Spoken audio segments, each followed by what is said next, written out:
coming to Jesus as a former New Age spiritual seeking girl.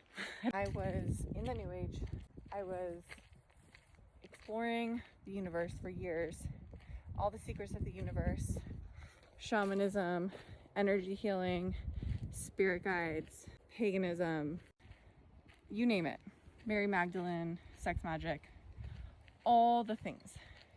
I've always been driven to understand things and understand spiritual things, right? So I did this for a long time, and I started hearing about Jesus from other people in the spiritual community.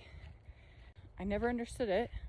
I kind of filed it away as naive, simple-minded, / I don't really know how to understand this, but I don't think that it's the truth. And so I was really baffled by it and confused by it. And then eventually I had an encounter with Jesus. I went to a church and I basically had a touch from the Spirit of Jesus Christ, of the Holy Spirit, and it changed me. I fell to my knees. I was just crying, and you're probably hearing this and saying, okay, we can all have those experiences. I had that experience on ayahuasca, or I had that experience on mushrooms, and I personally had a lot of experiences like that already, where I had cried and felt this release. But this was different. I fell to my knees.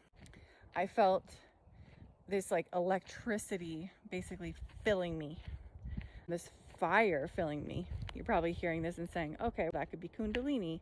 It's not like the first time anyone's felt a sensation in their bodies having a spiritual experience. And you're right, but it's the after effects of this that are different. Had this experience with Jesus, felt filled up, felt like something cleansed me. Woke up the next morning and I felt so pure. I felt like a baby. Like I felt like a newborn, like in the sense of clean, like spiritually clean on the inside. I had been washed clean. I had been cleansed of some sort of dirtiness in me.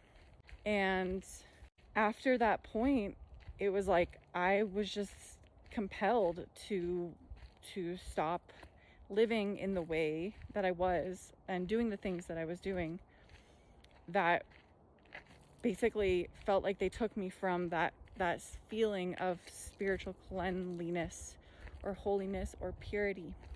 I started to stop doing those things, right? Such as having sex outside of marriage. I laid down my coaching business, which, despite my best intentions, was totally coming from a place of pride and like puffing myself up as some spiritual coach and spiritual guru in a way, which a lot of the coaching industry is. I just put that aside. So I put aside my income, my money, and a lot of other things I put aside, like my whole community, basically.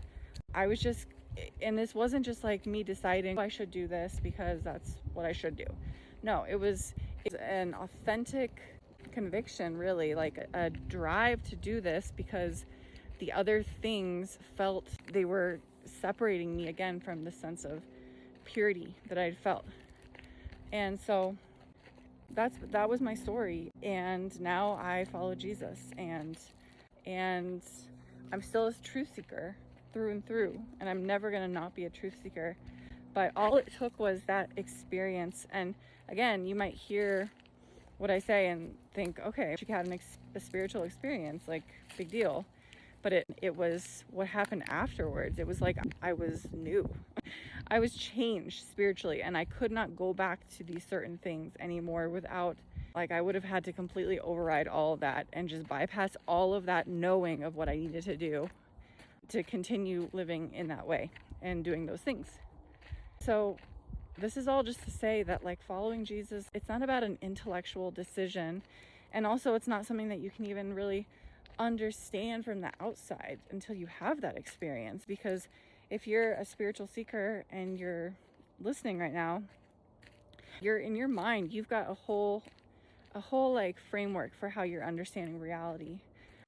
And I know exactly what that framework is because I had it, right? It's like Jesus was probably some sort of very evolved teacher, right? Or like an avatar.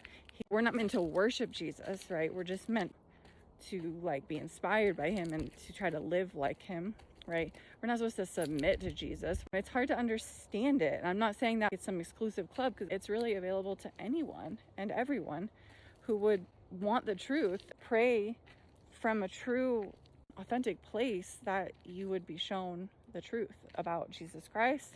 Praying to Jesus that you would actually, that he would reveal himself to you, that you would get to find out for yourself what all this talk about Jesus is, right? It's either like all these Christians and these people that follow Jesus are either they're all just completely doing it from this religious, cold place. They just want to follow rules, or there's something more to it, right? So just praying to find out is really the best thing to do. You just open the door and you're willing to see what all this Jesus stuff is about. Because I promise you, once you have any sort of touch with Jesus, the real Jesus, not the Jesus that you see in the crystal store, right? But the Jesus that literally just one little experience with him, even if it's nothing crazy, it's nothing like you saw Jesus walk into your room and he spoke to you. No, it doesn't have to be like that, right?